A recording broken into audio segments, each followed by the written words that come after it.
विश्व के महान शास्त्रा सम्यक संबुद्ध को सादर नमन। प्रबुद्ध उपासक उपासिकाओं, जब तथागत ने धम्मोपदेश देने का निश्चय कर लिया, तब उनके मन में विचार आया कि सर्वप्रथम किसको उपदेश दूं।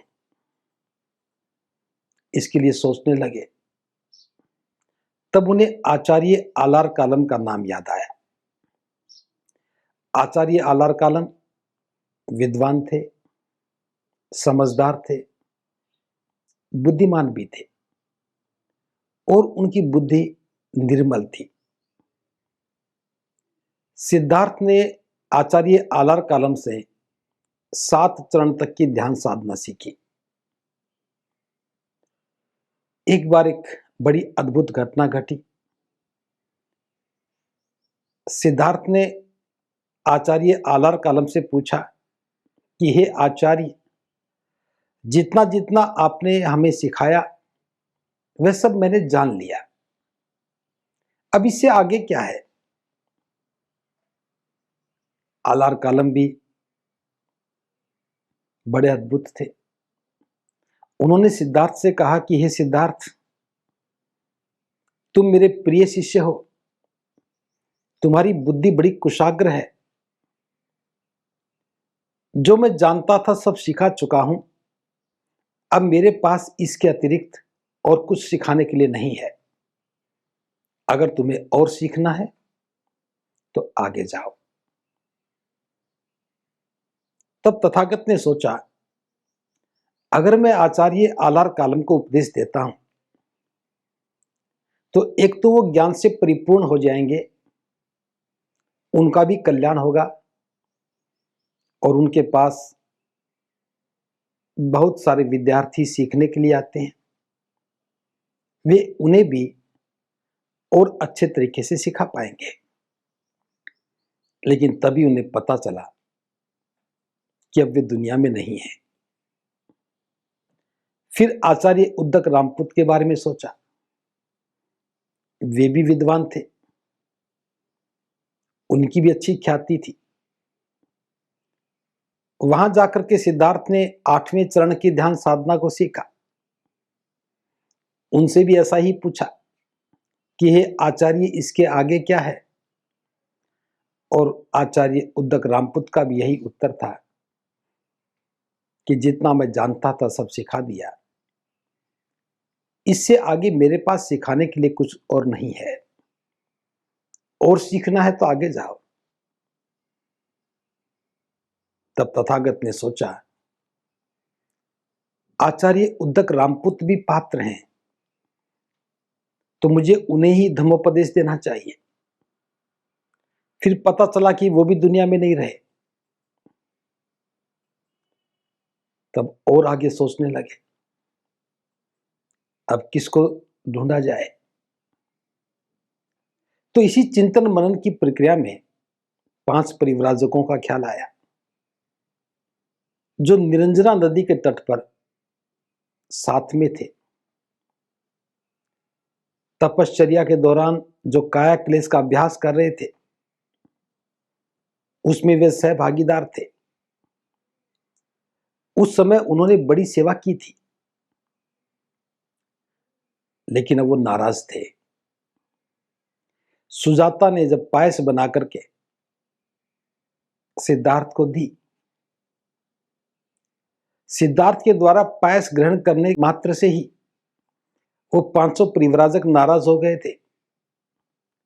उनका मानना था कि अब तो सिद्धार्थ गौतम पथभ्रष्ट हो चुके हैं, इन्होंने तपश्चर्या का मार्ग छोड़ दिया है, अब इन्हें संबोधि प्राप्त नहीं हो सकती।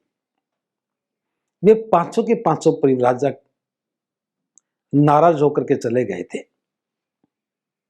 अब तथागत ने सोचा कि वे 500 पात्र हैं, उनकी पात्रता है ज्ञान की। वे गृह त्यागी हैं, साधना में रत हैं, कायक्लेश भी कर रहे हैं, ज्ञान प्राप्ति उनका उद्देश्य है, और सबसे अच्छी बात, वो अच्छे सेवक भी हैं। तो क्यों न उन्हें ही सर्वप्रथम उपदेश दिया जाए।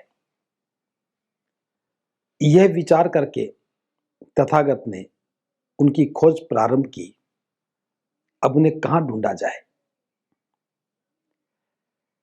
तब पता चला कि वे पांचों परिव्राजक इसी पतन मृगदाय वन, जो कि सारनाथ में है, वहां अभ्यास कर रहे हैं। यह जानकर तथागत सारनाथ की ओर चल दिए। सारनाथ में पहुंच करके जब तथागत मृगदाय वन में आगे बढ़े, तब उन परिव्राजकों ने तथागत को आते हुए देखा। उनमें से एक परिव्राजक ने कहा, देखो, समण गौतम आ रहा है। उन्होंने तपश्चर्या का मार्ग छोड़ दिया है, अब तो वैभव और भोग के मार्ग को अपना लिया है। हम उनका स्वागत नहीं करेंगे। एक ने कहा, हम उनका चीवर भी नहीं पकड़ेंगे। एक ने कहा, हम तो आसन रख देंगे और इशारा कर देंगे, वे चाहेंगे तो बैठ जाएंगे। वे पांचों के पांचों परिव्राजक इस निश्चय के साथ बैठ गए। लेकिन जो जो तथागत निकट आते गए, वे पांचों परिव्राजक अपने निश्चय पर अडिग नहीं रह सके। वे खड़े हो गए। उनमें से एक आगे बढ़ा, उसने बुद्ध का पात्र हाथ में ले लिया। दूसरा आगे आया, उसने चीवर को संभाला। तीसरे ने तथागत के बैठने के लिए आसन बिछा दिया। चौथा पैर धुलवाने के लिए पानी लेकर के खड़ा हो गया। पांचवा भी सोचने लगा कि मैं भी कुछ करूं। उसने पंखा हाथ में लिया ताकि वह तथागत को हवा कर सके। और इस प्रकार से पांचों परिव्राजक जो तथागत से नाराज थे, वे उनकी सेवा में लग गए। इस प्रकार से एक अप्रिय अतिथि का यह असाधारण स्वागत था। जो उपेक्षावान थे, केवल देखने मात्र से ही वे श्रद्धावान बन गए। ये तथागत का तेज था, उनका आभा मंडल था, उनके ज्ञान का प्रभाव था कि उपेक्षावान होने के बावजूद भी जो नाराज थे, जिन्होंने मान रखा था कि सिद्धार्थ गौतम अब कभी भी बुद्ध नहीं बन सकते, कभी उन्हें ज्ञान प्राप्त नहीं हो सकता, केवल छवि मात्र से, देखने मात्र से ही उनमें श्रद्धा पैदा हुई और वे श्रद्धावान बन गए और तथागत के शरणागत हो गए। कुशल क्षेम पूछने के पश्चात उन पांचों परिव्राजकों के मन में बड़ी जिज्ञासा पैदा हुई। वे जानना चाहते थे कि क्या बुद्ध अब भी तपश्चर्या में और कायाक्लेश में विश्वास करते हैं। तब बुद्ध ने बताया कि इन दोनों में उनका अब कोई विश्वास नहीं है। इस चर्चा को आगे बढ़ाते हुए बुद्ध ने समझाया कि दुनिया में दो प्रकार के लोग हैं और वे दोनों ही अति पर जीते हैं। एक अति है काम भोग की अति।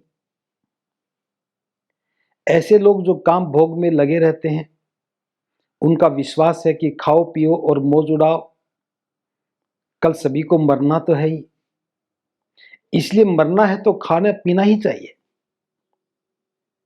और दूसरी प्रकार के वे लोग हैं जिनका विश्वास कायाक्लेश में है। वे कहते हैं कि इच्छाओं और वासनाओं का मूलाछेद करो, क्योंकि हमारी इच्छाएं और हमारी वासनाएं ही हैं जिनके कारण हमारा पुनर्जन्म होता है। बुद्ध ने कहा ये दोनों ही अति हैं, दोनों दुखदाई हैं, इन दोनों से जीवन नष्ट होता है। चाहे काया क्लेश का मार्ग है, चाहे भोग विलास का मार्ग है, ये दोनों मार्ग ही जीवन को नष्ट करते हैं और दोनों ही मनुष्य के लिए, श्रेष्ठ जीवन के लिए अच्छे नहीं हैं। तब तथागत ने कहा कि मध्यम मार्ग ही उत्तम मार्ग है। इन दोनों अतियों के बीच में एक मार्ग है जहां ना काया क्लेश है और ना काम भोग है। जो लोग काया क्लेश करते हैं वो यह सोचकर करते हैं कि शरीर को जितना ज्यादा कष्ट देंगे उतना ही मुक्ति की संभावना ज्यादा है।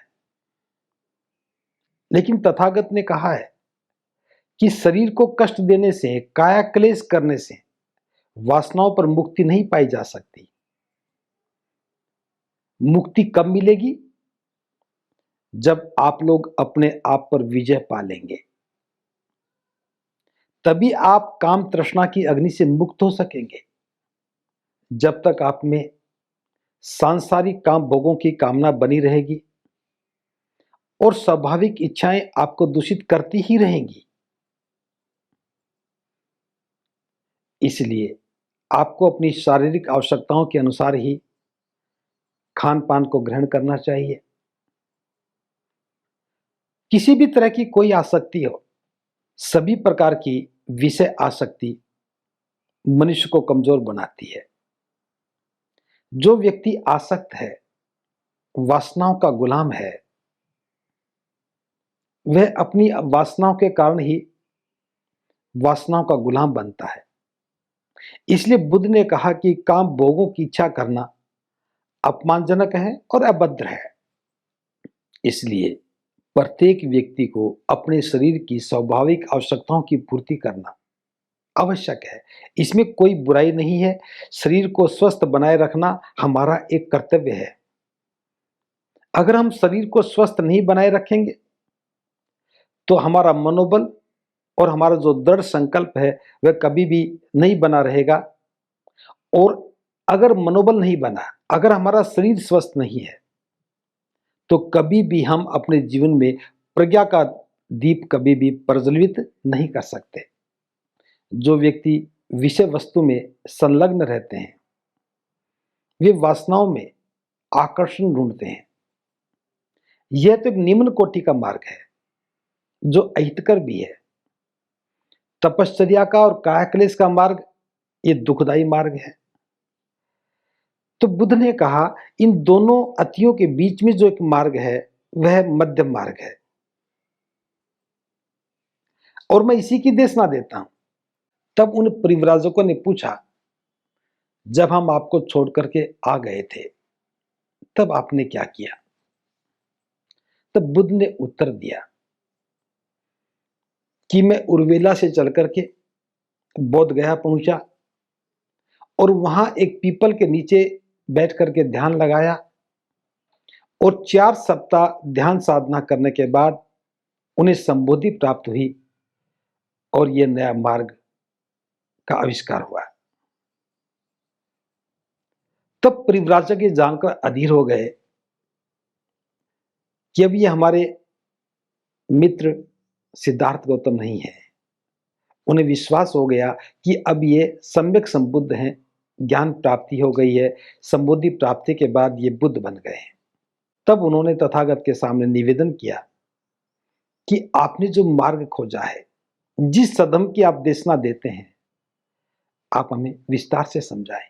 तब बुद्ध ने उनको समझाते हुए कहा कि आत्मा, परमात्मा, ईश्वर, कर्मकांड, इनसे उनका किसी प्रकार का कोई लेन देन नहीं है। मरने के बाद जीवन का क्या होता है, इससे उनका कोई सरोकार नहीं है।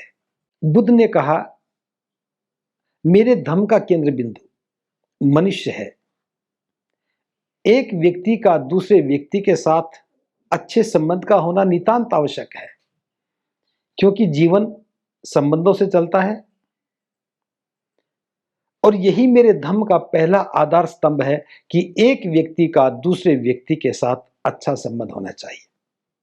और मेरे धम्म का दूसरा आधार स्तंभ है, जो आधार तत्व है, वह यह है कि प्राणी दुखी हैं, उन्हें कष्ट है, वे दरिद्रता का जीवन व्यतीत कर रहे हैं और इस प्रकार सारा संसार दुखों से भरा हुआ है। मेरे धम्म का उद्देश्य मात्र यही है कि संसार से इस दुख को कैसे दूर किया जाए। इसके अतिरिक्त मेरे सधम्म का कोई और उद्देश्य नहीं है।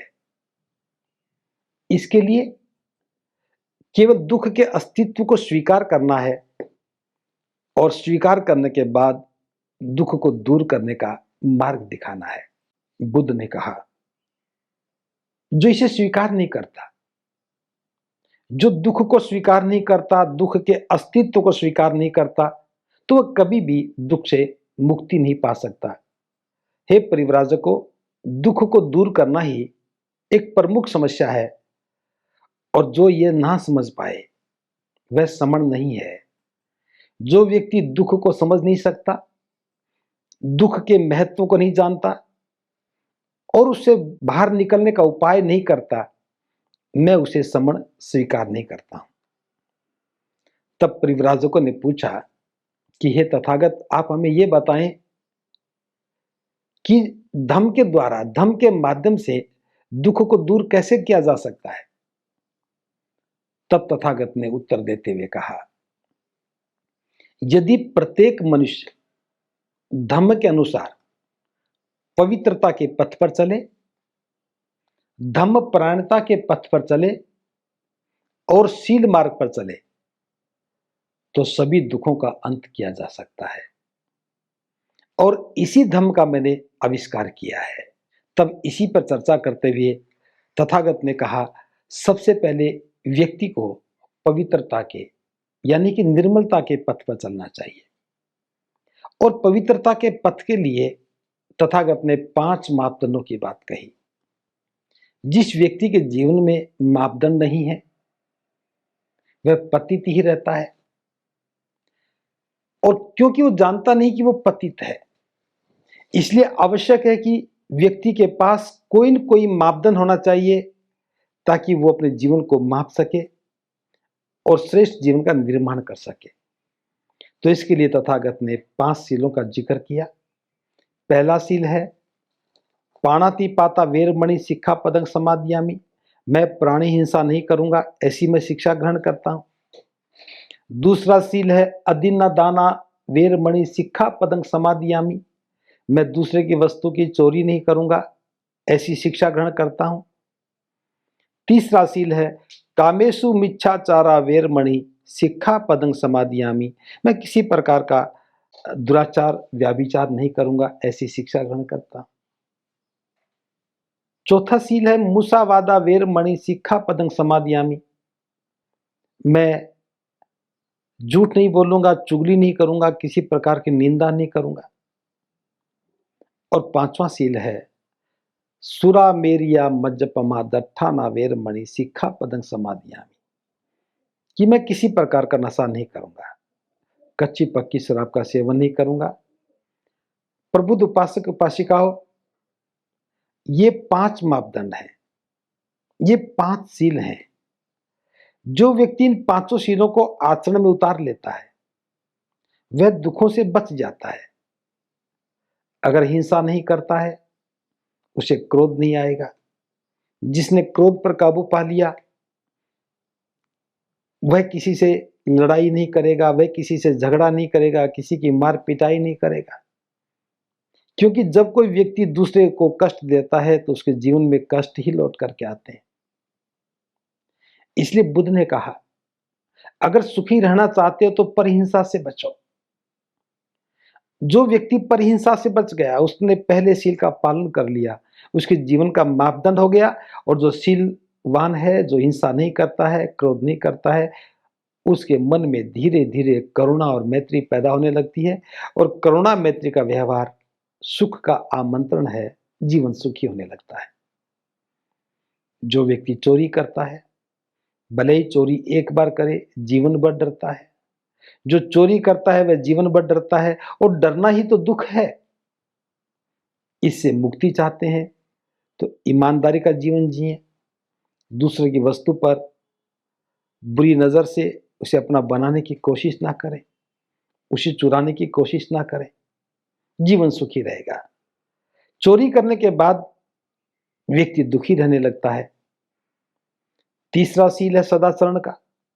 जो चरित्रवान है वो सुखी हैं, जो दुराचारी हैं वो दुखी रहते हैं, और जो दुराचारी हैं, सीलहीन हैं, जिनका सदाचरण टूट जाता है, उन्हें कोई मित्र नहीं बनाता, कोई पास नहीं बिठाता, और ऐसे लोग कभी भी समाज में सम्मान नहीं पा सकते। इसलिए जो तीसरे सील का पालन करता है वह सम्मान का भागीदार बनता है, वह सुख का भागीदार बनता है।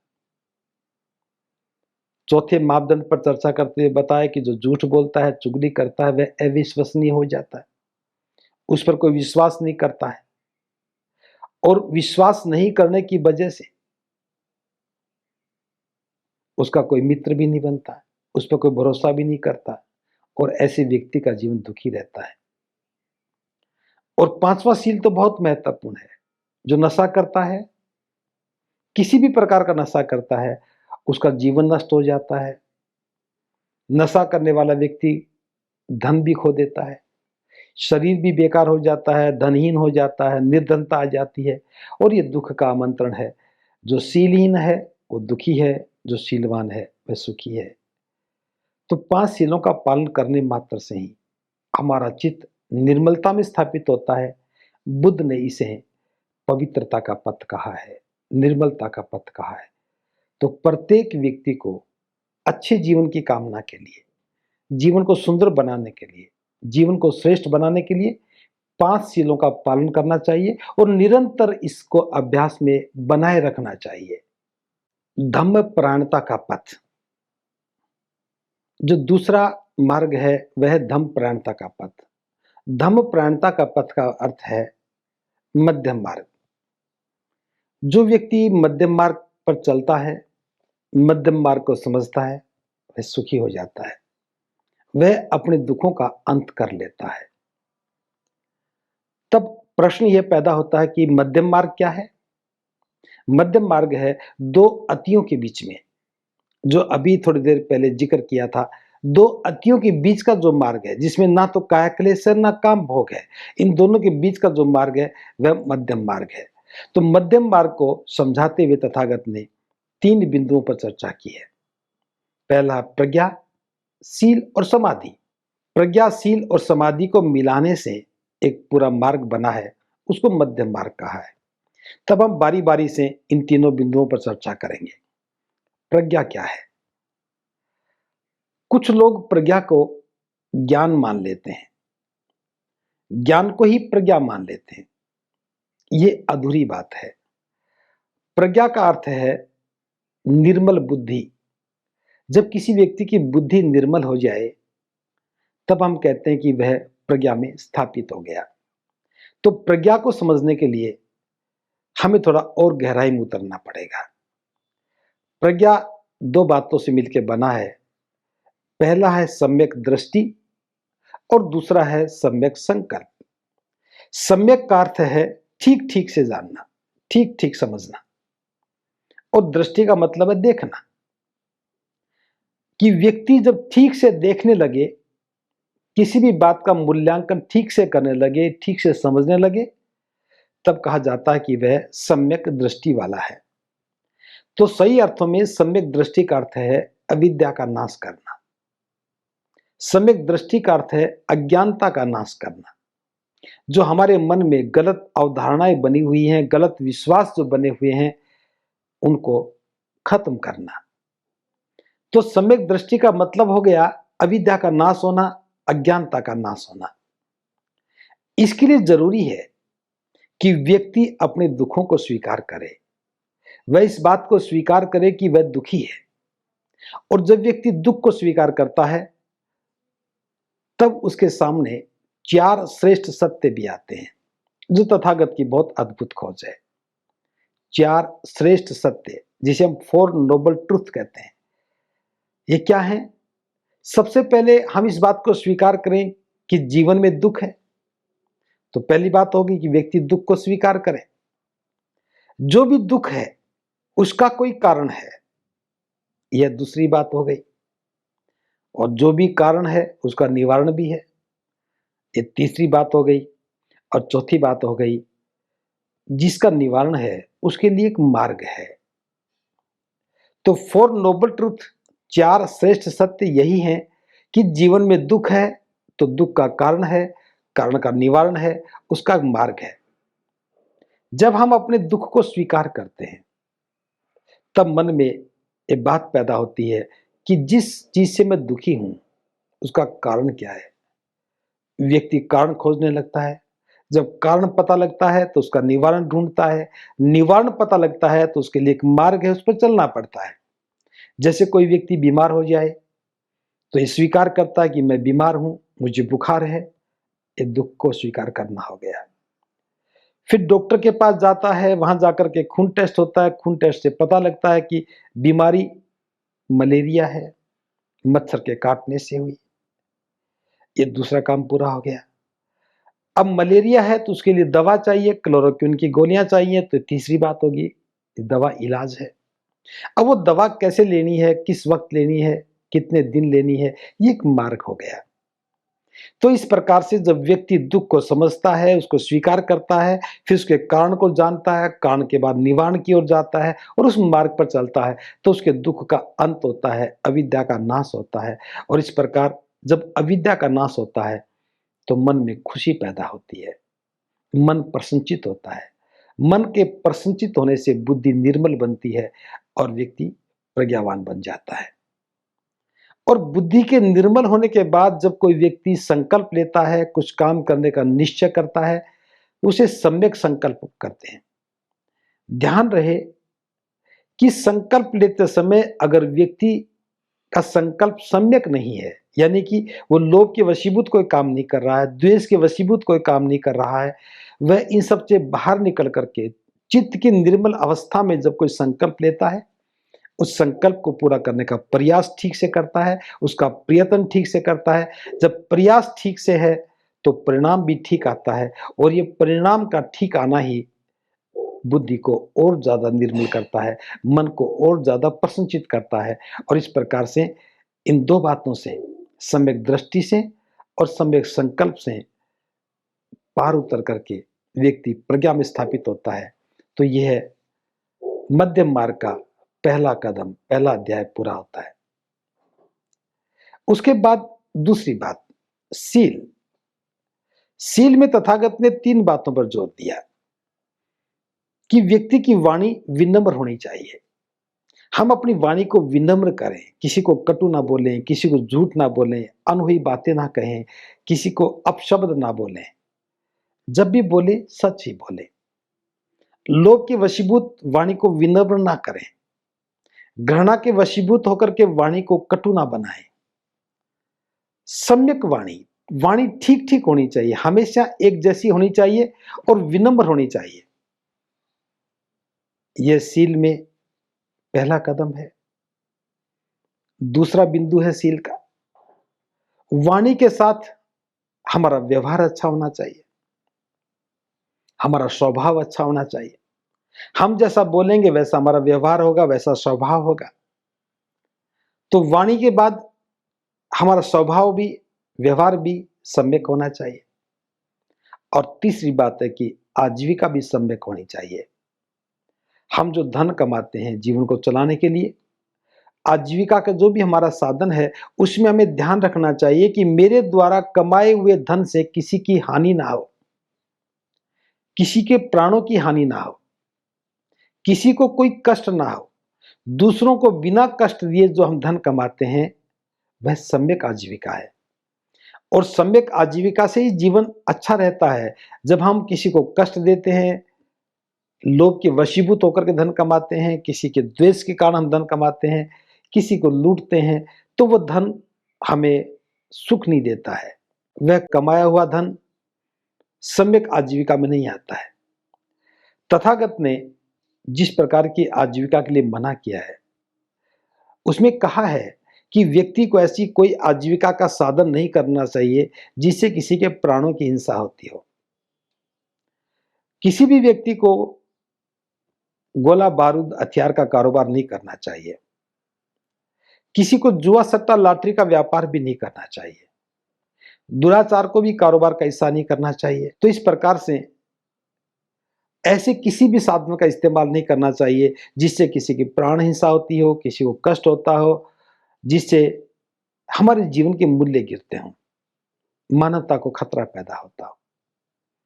तो इस प्रकार जो व्यक्ति अभ्यास करता है वाणी का, व्यवहार का और आजीविका का सम्यक प्रयास करता है, तो वह शील संपन्न हो जाता है। उसके बाद वह समाधि में प्रवेश करता है। समाधि में प्रवेश करने के बाद उसे 3 काम करने होते हैं। पहला काम करना होता है कि वह सम्यक व्यायाम करता है। सम्यक व्यायाम का मतलब है चित्त का व्यायाम। इसमें भी 4 काम करने होते हैं। जो हमारे मन में बुरे विचार हैं, पहले उनको बाहर निकालो। जिस कारण से विचार पैदा होता है, बुरा विचार पैदा होता है, उस कारण को रोको। तीसरा काम करना है कि हमारे चित्त में अच्छे विचार आने चाहिए। और चौथा काम है जो अच्छे विचार हैं उनका संवर्धन करो और बढ़ाओ। ये व्यायाम है। ये शरीर का व्यायाम नहीं है, ये चित्त का व्यायाम है। तो ये व्यायाम सम्यक होना चाहिए और निरंतर चलना चाहिए। ध्यान साधना के माध्यम से हम अपने आप को देख सकते हैं, लगातार देखना चाहिए और देखते देखते अपने मन में जो भी बुरे विचार हैं बाहर निकालो, उनकी उत्पत्ति को रोको, अच्छे विचारों को आने दो, उनका संवर्धन करो। ये सम्यक व्यायाम हो गया। इसके बाद अगली अवस्था आती है सम्यक स्मृति। स्मृति का मतलब है सजगता, कि व्यक्ति इतना सजग हो जाए कि कोई भी गलती हो तो तुरंत पता लग जाए, मन में कोई विकार पैदा हो तो तुरंत पता लग जाए। जो ही मन का विकार का पता लगा तो उसे सम्यक व्यायाम को भेजा और सम्यक व्यायाम उसका निराकरण करता है। प्रतिपल सजगता में जीने लगे, लगातार सजग रह करके काम करे, तब व्यक्ति समाधि में पहुंचता है। मैं सम्यक समाधि की बात कर रहा हूं। सम्यक समाधि का मतलब है चित्त की निर्मल अवस्था। जब हमारा मन एक निर्मल अवस्था में स्थापित हो जाता है, और जब चित्त निर्मल अवस्था में स्थापित हो गया, तब उसका निब्बान का द्वार खुलता है। लेकिन समाधि में प्रवेश करना तो बहुत आसान है, टिके रहना बड़ा मुश्किल है। क्यों मुश्किल है? क्योंकि जब हम समाधि में प्रवेश करते हैं तो 5 बाधाएं हमारे बीच में आ जाती हैं। पहली बाधा है कि व्यक्ति के मन में लोभ पैदा हो जाता है। लोभ के वशीभूत उसकी इच्छाएं जागृत होती हैं, वह इच्छाओं के पीछे दौड़ने लगता है, वासनाओं में फंस जाता है, तृष्णा में फंस जाता है और समाधि टूट जाती है। तो पहली बाधा हमारे लोभ की है, हमारी इच्छाओं की है। दूसरी बाधा है द्वेष की। जब किसी के मन में द्वेष पैदा होता है तब हम नफरत करने लगते हैं, क्रोध करने लगते हैं, हिंसा करने लगते हैं और चित्त की निर्मलता टूट जाती है। तीसरी बाधा आलस्य है। जब व्यक्ति आलसी हो जाता है तो वह कोई काम नहीं करता है। आलसी व्यक्ति सजग भी नहीं हो सकता, आलसी व्यक्ति सम्यक व्यायाम भी नहीं कर सकता, आलसी व्यक्ति किसी प्रकार का अभ्यास भी नहीं कर सकता। और जो आलसी है, आलस्य है, ये एक बाधा है चित्त की निर्मलता को बनाए रखने की। चौथी बाधा है जब मनुष्य के मन में अनिश्चय पैदा हो जाए। काम शुरू करूं, कब से करूं, आज से करूं, कल से करूं, करूं या ना करूं, करने से पता नहीं काम बनेगा या नहीं बनेगा। व्यक्ति के मन में अनिश्चय हो गया, वह निर्णय नहीं ले पा रहा उसे कब करना है, कैसे करना है। और ये अनिर्णय की स्थिति समाधि को तोड़ देती है, चित्त की निर्मलता को खंडित कर देती है। और 5वीं बाधा है जब व्यक्ति के मन में संशय पैदा हो जाता है, संदेह पैदा हो जाता है, और वह अपने ही संदेह से संदेहग्रस्त होकर के गलत सोचने लगता है। उसकी वाणी बिगड़ जाती है, स्वभाव बिगड़ जाता है, व्यवहार बिगड़ जाता है और इस प्रकार से चित्त की निर्मलता खंडित हो जाती है। तो ये 5 बाधाएं हैं, सभी को याद रखना चाहिए। लोभ, ईर्ष्या, आलस्य, संशय और अनिश्चय। ये 5 बाधाएं हमारे सामने हैं। अगर इन 5 बाधाओं को पार कर लिया, व्यक्ति इन पर विजय पा लेता है, तब वह सम्यक समाधि में स्थिर हो जाता है। उसकी चित्त की जो निर्मलता है वो एक अवस्था में आ जाती है और उस अवस्था में रहने से ही उसके लिए निब्बान का द्वार खुल जाता है, परम सुख का द्वार खुल जाता है। तो याद रखना चाहिए, धम्म प्राणता का जो पथ है वह मध्यम मार्ग का पथ है। प्रत्येक व्यक्ति को मध्यम मार्ग पर चलना चाहिए और मध्यम मार्ग को ठीक से समझ करके उसे व्यवहार में उतारना चाहिए। मध्यम मार्ग का अभ्यास करने मात्र से द्वार खुल जाते हैं। निब्बान का द्वार तो खुल जाएगा, लेकिन निब्बान प्राप्ति के लिए अगला काम करना पड़ेगा। उसके लिए बुद्ध ने कहा है वह सील का मार्ग है। सील के मार्ग का अर्थ है कि वह काम जिसका निरंतर अभ्यास करना है, उन कामों में व्यक्ति को पारंगत होना चाहिए, और वो है 10 पारमिताएं। दुख मुक्ति के तीसरे मार्ग पर चर्चा करते हुए बुद्ध ने कहा यह सील मार्ग है। सील मार्ग का मतलब है कि सद्गुणों के अभ्यास करना। जो व्यक्ति सद्गुणों का अभ्यास करता है उनमें पारंगत हो जाता है। इसका अर्थ है कि वह सील पथ पर लगातार सद्गुणों का अभ्यास कर रहा है, जिन्हें हम पारमिता भी कहते हैं। ये 10 पारमिताएं हैं: दान, सील, नेखम, प्रज्ञा, वीर्य, खंति, सच, अधिष्ठान, मेता और उपेक्षा। इस पर मैं संक्षिप्त में वर्णन कर रहा हूं। दान का अर्थ है कि किसी भी प्रकार की आशा किए बिना दूसरों की भलाई के लिए व्यक्ति दान करता है। अपनी संपत्ति का दान करे, धन का दान करे, रक्त का दान करे, अपने शरीर के किसी अंग का दान कर दे, और यहां तक भी आवश्यकता पड़ने पर अपने प्राण भी जो अर्पित कर देता है। ये सब दान की पारमिता में आता है। जो व्यक्ति जितना ज्यादा अभ्यास करता है उसकी दान पारमिता उतनी ज्यादा आगे बढ़ती है। दूसरा है सील। सील का मतलब है एक नैतिक स्वभाव। जब व्यक्ति अकुशल कर्म न करने की मनोवृत्ति पैदा कर ले और केवल जीवन भर कुशल कर्म ही करता रहे, उसकी मनोवृत्ति ही कुशल कर्मों की बन जाए, किसी की बुराई नहीं करे, बुराई करने में लज्जा अनुभव करे, दंड के भय से वह अकुशल कर्मों से बचा रहे, ये अभ्यास सील का अभ्यास है, नैतिकता का अभ्यास है। तीसरा है नेखम, जिसको हम निष्कर्म में भी बोलते हैं। इसका अर्थ है कि व्यक्ति सांसारिक काम भोगों का त्याग कर दे, जो भी काम भोग है उनसे मुक्ति पाए, लगातार अभ्यास करता रहे कि मन में किसी प्रकार का भी काम भोग पैदा ना हो। फिर प्रज्ञा आती है, जिसे हम पाली में पैया कहते हैं। प्रज्ञा का अर्थ है निर्मल बुद्धि। जब व्यक्ति अज्ञानता, अविद्या, अंधविश्वास से मुक्त हो जाता है, दुखों से मुक्त हो जाता है, तो बुद्धि निर्मल हो जाती है। अगली पारमिता है वीर्य। इसका मतलब है सम्यक प्रयत्न। सम्यक प्रयत्न का अर्थ है कि एक बार कोई निर्णय कर लिया, बस फिर पीछे मुड़कर नहीं देखना, उसी लिए गए निर्णय पर लगातार काम करना, ये वीर्य कहलाता है। अगली पारमिता है खंति पारमिता। खंति का अर्थ है शांति या सहनशीलता। जब व्यक्ति ये जानते हुए कि घृणा के बदले घृणा नहीं करता है, किसी से द्वेष नहीं करता है, वह शांति को बनाए रखने के लिए हर भरसक प्रयत्न करता है, अपने आप को सहनशीलता की ओर लेकर जाता है, तो इस सहनशीलता में जो पारंगतता है उसे खंति पारमिता कहते हैं। अगली पारमिता सच पारमिता है। सच का मतलब है व्यक्ति सच बोले और कभी भी झूठ ना बोले। जो व्यक्ति निरंतर सच बोलता है उसमें पारंगत हो जाता है, तो सच की पारमिता उसकी पूरी होती है। और इसके पश्चात अगली पारमिता अधिष्ठान पारमिता है, जिसे हिंदी में अधिष्ठान कहते हैं। अधिष्ठान का मतलब है एक बार व्यक्ति संकल्प ले ले, अपने उद्देश्य के लिए संकल्प ले ले और उद्देश्य तक पहुंचे बिना वह रुकता नहीं है, संकल्पित होकर के लगा रहता है। तो जिसको मन में ठान लिया उसे पूरा करके ही दम ले, वह अधिष्ठान की पारमिता है। अगली पारमिता मेता है, जिसे हम मैत्री कहते हैं।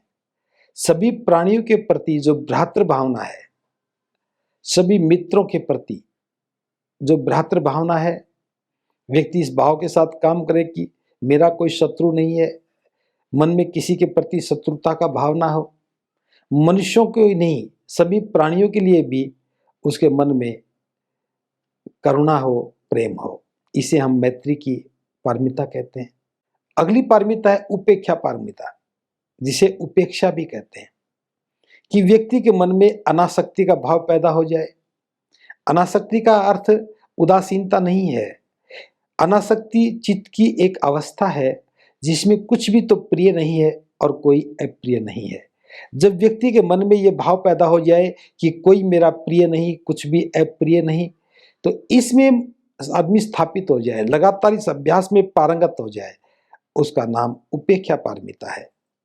इन सद्गुणों का व्यक्ति निरंतर अभ्यास करता रहता है और इन 10 पारमिताओं में, जिन्हें हम कह सकते हैं कि 10 गुणों की पराकाष्ठा में जब व्यक्ति पारंगत हो जाता है, तब उसका जीवन दुखों से मुक्त हो जाता है, सुखों के मार्ग पर चलने लगता है और निब्बान की प्राप्ति करके वह हमेशा प्रसन्नचित्त रहता है। प्रबुद्ध उपासक उपासिकाओं, तथागत के द्वारा दिया हुआ यह पहला धम्मोपदेश पूरे विश्व के लिए बड़ा कल्याणकारी है। न बस हमारी समझ में निर्मलता का पथ आ जाए, धम्म परायणता का पथ आ जाए और शील मार्ग आ जाए, या दूसरे शब्दों में मैं कहूं कि व्यक्ति शील संपन्न होकर के मध्यम मार्ग पर चलते हुए 10 पारमिताओं का पालन करे, 4 श्रेष्ठ सत्य को समझ जाए, 2 अतियों से बच जाए और लगातार इनका अभ्यास करता रहे, तो उसका जीवन सुखी हो जाता है, समृद्ध हो जाता है और बुद्धि निर्मल रहती है, समाधि में स्थापित हो जाता है, परम सुख को उपलब्ध हो जाता है। तो आज की धम्म चक्र पवतनाय पर तथागत के द्वारा दिए हुए प्रथम धम्मोपदेश पर जो चर्चा की है, अब मैं उसे विराम दे रहा हूं, इस मनोभाव के साथ कि तथागत के दिए हुए इस प्रथम धम्मोपदेश से आप सबका कल्याण हो, सबको कल्याण का मार्ग मिले, कोई प्राणी दुखी ना रहे, सबके सुख की कामना करते हुए, सबके कल्याण की कामना करते हुए, इसी विश्वास के साथ, इसी भाव के साथ, भवतु सब मंगलम, भवतु सब मंगलम, भवतु सब मंगलम।